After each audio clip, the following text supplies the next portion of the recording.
दोस्तों कैसे हैं आप सब। आशा करते होंगे आप बिल्कुल ठीक होंगे। आज का जो मेरा वीडियो रहने वाला है इसमें हम पढ़ेंगे एमसीक्यू क्वेश्चन के बारे में। जैसे मैंने पिछले वीडियो में डिस्कस किया था कि हम चैप्टर वाइज भी एमसीक्यू करवा रहे हैं, साथ साथ में आपके 100 प्रश्नों की सीरीज भी करवा रहे हैं। जैसे आपके एग्जाम में 100 क्वेश्चन आना है सेम वैसे भी हम 100 क्वेश्चन की साथ साथ में सीरीज भी करवा रहे हैं, जिसमें हर टॉपिक से लगभग क्वेश्चन क्या है कवरअप हैं।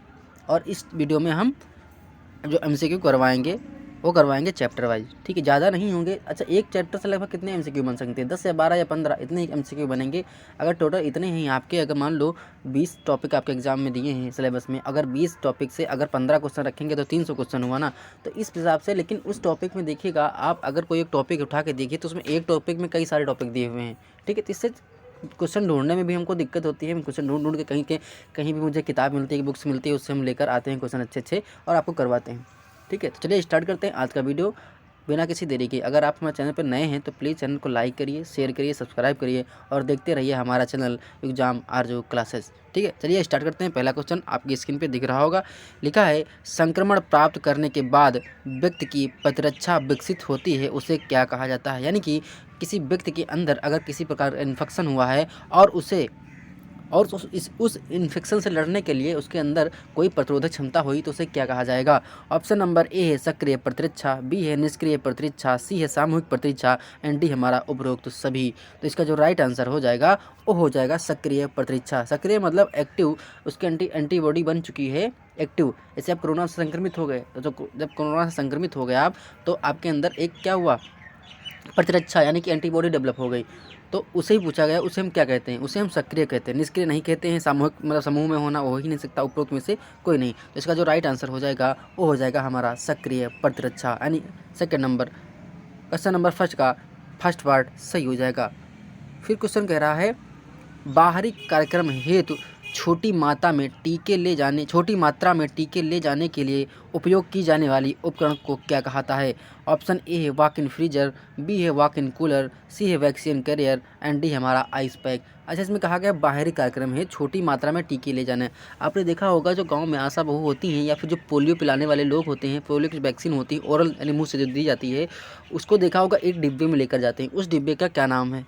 ये क्वेश्चन में पूछा गया है। तो इसका ऑप्शन, इस क्वेश्चन का आंसर क्या होगा? आप कमेंट बॉक्स में ज़रूर बताइएगा कि इस क्वेश्चन का आंसर क्या होगा। चाहे गलत हो चाहे सही हो, आपको कमेंट बॉक्स में इस क्वेश्चन का आंसर ज़रूर बताना है, ठीक है। तो इस क्वेश्चन का आंसर आप कमेंट बॉक्स में बताइएगा बिना किसी देरी के। अगर गलत होता है तो मैं सही क्वेश्चन का आंसर जरूर बताऊँगा नेक्स्ट वीडियो में। नेक्स्ट क्वेश्चन क्या कह रहा है, जीवित जीवाणुओं द्वारा दूषित खाद्य पदार्थों के अंतर्ग्रहण के कारण होने वाली विषाक्तता सभी हैं सिवाय, यानी 3 हैं किसी एक को छोड़कर। ऑप्शन नंबर ए है साल्मोनेला, स्टेफिलोकल विषाक्तता या बेटुलिज्म। इसमें देखो एक ऑप्शन इसमें थोड़ा पेज से अप डाउन नीचे हो गया था, वो ऑप्शन नीचे है, मैं आपको दिखा रहा हूँ थोड़ा। ये यहाँ पर डी जो ऑप्शन दिया है रासायनिक विषाक्तता, ऐसा कि लिखा जीवित जीवाणुओं द्वारा दूषित खाद्य पदार्थों के अंतर्ग्रहण करने के कारण होने वाली विषाक्तता सभी हैं सिवाय, यानी कि इसमें ये तीनों सही हैं, लेकिन ये जो हमारा रासायनिक विषाक्तता होती है ये किसी केमिकल से होती है, ये खाने से नहीं होती। तो इसका जो राइट आंसर हो जाएगा वो हो जाएगा हमारा ऑप्शन नंबर डी। क्या हो जाएगा? Option number D.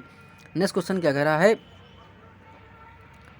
सबसे छोटी सबसे आवश्यक फैटी एसिड जो अन्य फैटी एसिड के उत्पादन के लिए एक आधार के रूप में कार्य करता है वह है कौन है? ऑप्शन ए है लिनेलोइक एसिड, बी है ट्रांसफैटी एसिड, सी है हमारा ब्यूट्रिक एसिड एंड डी हमारा कैप्रोइक एसिड। तो इसका जो राइट आंसर होगा वो हो जाएगा हमारा लिनेलोइक एसिड। क्या हो जाएगा? लिनेलोइक एसिड। ऑप्शन नंबर ए हमारा सही हो जाएगा। नेक्स्ट क्वेश्चन क्या कह रहा है, आक्रामक एजेंट को बेअसर करने, नियंत्रित करने या समाप्त करने तथा ठीक करने हेतु साइट तैयार करने की उद्दिष्ट रक्षात्मक प्रक्रिया को कहा जाता है। ऑप्शन नंबर ए है संक्रमण, बी हमारा सूजन, सी हमारा कठोरीकरण एंड डी हमारा अपमान। इसको क्या है? आक्रामक एजेंट को बेअसर करने, नियंत्रित करने, समाप्त करने तथा ठीक करने हेतु साइट तैयार करने की उद्दिष्ट रक्षात्मक प्रक्रिया को कहा जाता है, तो उसे हम सूजन कहते हैं। तो इसका ऑप्शन नंबर हमारा बी सही हो जाएगा। क्या हो जाएगा? बी सही हो जाएगा, सूजन। नेक्स्ट है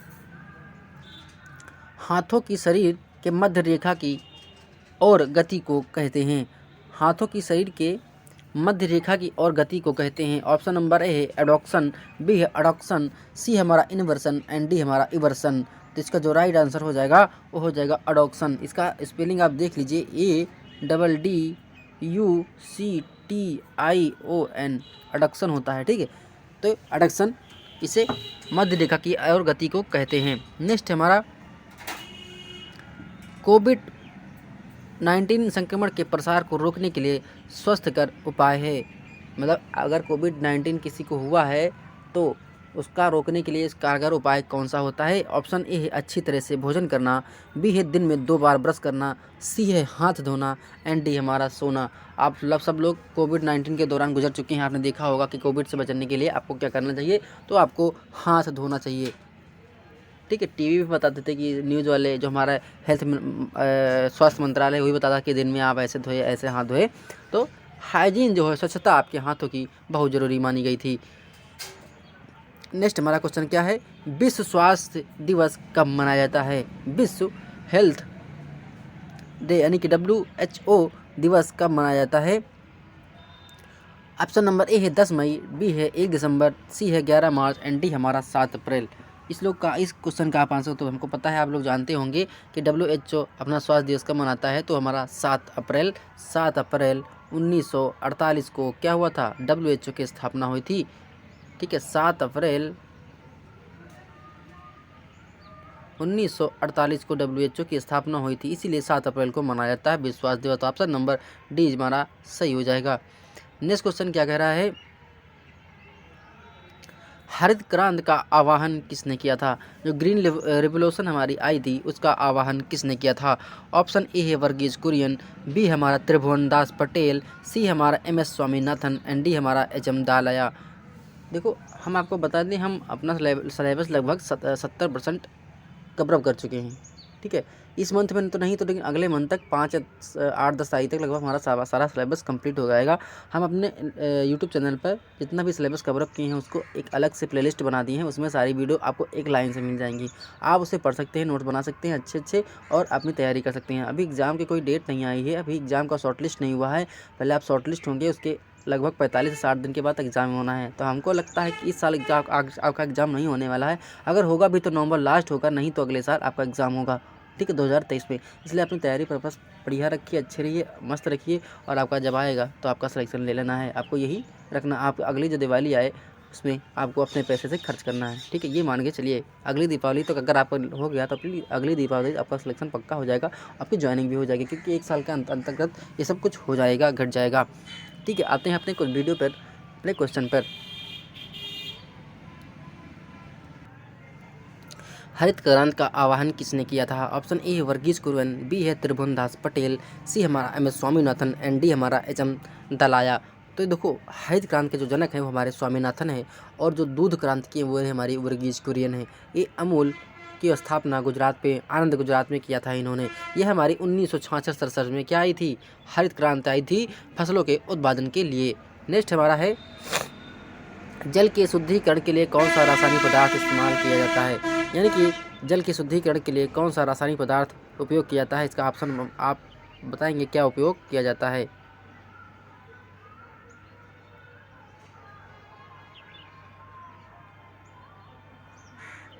ऑप्शन ए है लाइम, बी हमारा ब्लीचिंग पाउडर, सी हमारा पोटेशियम परमैंगनेट, एंड डी हमारा फॉर्मेल्डिहाइड।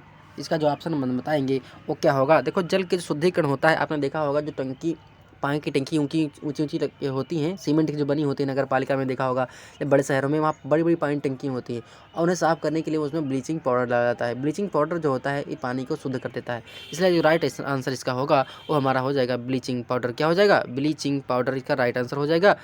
ठीक है, ब्लीचिंग पाउडर। नेक्स्ट देखते हैं, नेक्स्ट क्वेश्चन क्या कह रहा है?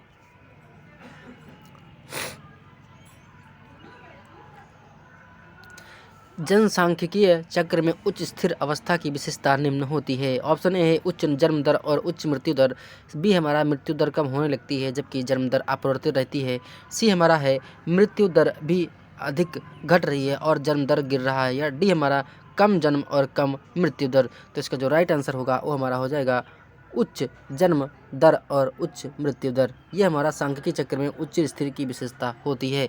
नेक्स्ट है, भारत में उच्च जन्म दर निम्नलिखित सभी कारणों की वजह से है। ऑप्शन ए प्रारंभिक यौवन, बी हमारा है विवाह की सार्वभौमिकता, सी हमारा जल्दी किया गया विवाह, एंड डी हमारा साक्षरता का उच्च स्तर। तो इसमें देखो सिवाय पूछा है तो इसमें साक्षरता का उच्च जो स्तर होता है ये हमारा राइट आंसर हो जाएगा, बाकी ये तीनों सही हैं। नेक्स्ट क्या है, जनसंख्या के आंकड़ों में संकेतक शामिल है जो निम्नलिखित सभी को मापते हैं सिवाय, यानी कि 3 शामिल हैं लेकिन इसमें एक शामिल नहीं है। क्या है, ऑप्शन ए है जनगणना, बी है लिंग अनुपात, सी है निर्भरता अनुपात, एंड डी हमारा रुग्णता दर। तो इसका जो राइट आंसर होगा वो सिवाय पूछा है। आपको देखो, आपको कोई क्वेश्चन एग्जाम में मिलना है तो आपको क्वेश्चन पूरा पढ़ना है, आपको अधूरा क्वेश्चन नहीं पढ़ना है, क्योंकि जब पूरा क्वेश्चन आप लोग इतना यहाँ पढ़ लिए और उसके नीचे गलत कर दिए, इसमें कभी कभी नहीं है कभी है, ये क्वेश्चन में होता है। ठीक है, तो आपको पूरा एग्जाम में क्वेश्चन पढ़ना है, हाफ क्वेश्चन नहीं पढ़ना है, पूरा कंप्लीट पढ़ना है और अच्छे से उसका आंसर भी देना है। तो इसमें पूछा गया सिवाय, तो इसका जो राइट आंसर होगा वो हमारा रुग्णता दर, बाकी ये तीनों होती हैं, तो इसका राइट आंसर हमारा डी हो जाएगा। नेक्स्ट क्या कह रहा है, भारत में उच्च जन्म दर के कारण निम्नलिखित सभी हैं, मतलब भारत में अगर उच्च जन्म दर है उसमें क्या है, दर के कारण निम्नलिखित हैं सभी सिवाय, मतलब क्या है, भारत में अगर जनसंख्या बढ़ रही है तो उसका कारण क्या है, 4 ऑप्शन दिए हैं, आपको सही करना है। तो इसमें लिखा गया है भारत में उच्च जन्म दर के कारण निम्नलिखित हैं सभी सिवाय, मतलब कि संख्या वृद्धि के इसमें 3 कारण दिए हैं और एक नहीं है। इसमें देखो शीघ्र विवाह, अगर शीघ्र विवाह हो जाता है तो संख्या बढ़ जाती है। दूसरा है पारंपरिक रीति रिवाजें और आदतें, यानी पारंपरिक आदतें और रीति रिवाजें जो होती है हमारे समाज में, उनसे जी जनसंख्या बढ़ जाती है। जैसे माना जाता है कि अगर क्या होता है, किसी की फैमिली में लड़के की चाहत में, किसी के परिवार में माता पिता सोचते हैं हमको अगर लड़का हो जाए तो हम आगे फैमिली नहीं बढ़ाएंगे, तो अब तो लगातार उनको 3 या 4 बार लड़की हो गई तो सोचते हैं एक बार हम बच्चा पैदा करते हैं, तो इस चक्कर में उनकी संख्या बढ़ती जा रही है। तो क्या है, ये रीति रिवाज है, मानना होता है उन लोगों का। अब फिर हमारा उच्च साक्षरता का उच्च स्तर, ये हमारी जनसंख्या वृद्धि का कारण नहीं होती है। अगर लोग साक्षर होंगे तो हानि और लाभ के बारे में पता है कि जनसंख्या अगर बढ़ेगी तो क्या होगा, घटेगी तो क्या होगा। आज की इतनी महंगी फीस है, अगर संख्या बढ़ जाएगी तो आप आने वाले समय में अगर आपके पास पैसा नहीं तो बच्चों को पढ़ा नहीं पाएंगे। अब सेमस की बात करते हैं, यहाँ हम जहाँ रह रहे हैं सेमस कॉलेज है, यहाँ पर लगभग जो प्री नर्सरी और एक क्लास की जो क्लास होती है वो लगभग 3000 प्लस होती है। आप ये मान के चलिए, और हम लोग जब अपना ग्रेजुएशन और हाई स्कूल इंटर किए थे तब तो बहुत सस्ती फीस थी, 2 ढाई 300 400 रुपये ऐसी ही फीस थी। लेकिन आज के ज़माने में जो आपका फर्स्ट या सेकंड क्लास का बच्चा है उसकी लगभग 3 से 4000 की फ़ीस मंथ की होती है। इतना समझ लीजिए, इतना डिफरेंस हुआ है। तो ये सब चीज़ें हैं, लोग जानते हैं कि जनसंख्या वृद्धि से क्या होगा, बच्चों को पढ़ा नहीं पाएंगे, उनका सेहत नहीं ध्यान रखेंगे, ये सब हानि और लाभ होते हैं जनसंख्या वृद्धि के, हम लोग को पता भी है। ठीक है, नेक्स्ट हमारा है विवाह की सार्वभौमिकता, ये भी हमारा कारण होती है, लेकिन जो इसमें पूछा गया है सिवाय, तो यहाँ पर ऑप्शन नंबर सी हमारा सही हो जाएगा। अगर उच्च साक्षरता उच्च रहे तो हमारी जनसंख्या वृद्धि नहीं होगी। नेक्स्ट है आवर्त वितरण का सचित्र आरेख, जिसमें ब्लॉकों की श्रृंखला होती है उसे निम्न कहा जाता है। जो हमारा आवृत्त होती है उसका अभितरण जो आरेख होता है उसे क्या कहा जाता है, ये हॉस्पिटल में आपको देखने को मिलेगा। ऑप्शन ए है रेखा आरेख, बी है पाई चार्ट, सी है हिस्टोग्राम, एंड डी हमारी आवृत्ति बहुभुजी। मैंने जब ये पढ़ा रहा था परसों तो वहाँ पर बताया था कि हिस्टोग्राम नाम का एक चीज़ होता है, उसमें आपका जो आवृत्त इंटरफ्रेंस होती है, ठीक है, वहाँ पर आपकी स्क्रीन पर चलती हुई दिखाई देती है, उसे हम हिस्टोग्राम बोलते हैं। तो इसका जो राइट आंसर हो जाएगा वो हो जाएगा हमारा हिस्टोग्राम। क्या हो जाएगा, हिस्टोग्राम, सी ऑप्शन हमारा सही हो जाएगा। नेक्स्ट है शहरी जनसंख्या में वृद्धि निम्नलिखित सभी कारकों के कारण है सिवाय, मतलब 3 कारक हैं, एक नहीं है। ऑप्शन ए है रोजगार अवसर, बी है बेहतर जीवन स्थिति का आकर्षण, बी है सामाजिक सेवाओं की उपलब्धता, डी हमारा उच्च मृत्यु दर और रोगता। तो इसका जो राइट आंसर होगा वो हमारा हो जाएगा उच्च मृत्यु दर और रोगता, बाकी ये 3 कारण होते हैं। ठीक है, नेक्स्ट क्या है, हर में कुल जनसंख्या को ध्यान में रखते हुए साक्षरता दर को कहा जाता है। ऑप्शन ए है प्रभावी साक्षरता दर, बी हमारा प्राकृत साक्षरता दर, और सी हमारा जीवन प्रत्याशा दर, और डी में से कोई नहीं। हर समझ रहे हो, एक होता है अंश और एक होता है हर। तो हर में जब रखेंगे कुल जनसंख्या को, ऊपर जितनी भी संख्या उसको रखेंगे, जो हमारा अनुपात होता है उसे हम बोलते हैं प्राकृत साक्षरता दर। ये हर डिमोनेट एक इंग्लिश में होता है नॉमिनेटर और डिनोमिनेटर पढ़ा होगा, हंस और हर, वही हर है। हर को आप नीचे रखेंगे, यानी कुल संख्या को आप नीचे रखेंगे और जनसंख्या जो होती है उसको ऊपर रखेंगे, जो भी दर निकल के आती है वो हमारी प्राकृत साक्षरता दर होती है। ठीक है, नेक्स्ट क्वेश्चन क्या है, एक निश्चित समयावधि में परिभाषित जनसंख्या में होने वाले नए मामलों की संख्या को निम्न कहा जाता है। ऑप्शन ए है प्रसार, बी है घटना, सी है माध्यमिक हमले की दर एंड डी हमारा बिंदु प्रसार दर। तो इसका जो राइट आंसर होगा वो हमारा हो जाएगा घटना। क्या हो जाएगा? घटना। बी हमारा सही हो जाएगा। नेक्स्ट है एक महामारी जो आमतौर पर जनसंख्या के बड़े हिस्से को प्रभावित करती है, जो विस्तृत भौगोलिक क्षेत्र जैसे महाद्वीप या दुनिया में होती है, उसे निम्न कहा जाता है। ऑप्शन नंबर ए है एंडेमिक, बी हमारा स्पोरडिक एंड सी हमारा है पेंडेमिक एंड डी हमारा है एक्जोटिक। देखा होगा आपने इसे आपने एक वर्ड भी कोरोना के दौरान आपने एक वर्ड सुना होगा पेंडेमिक।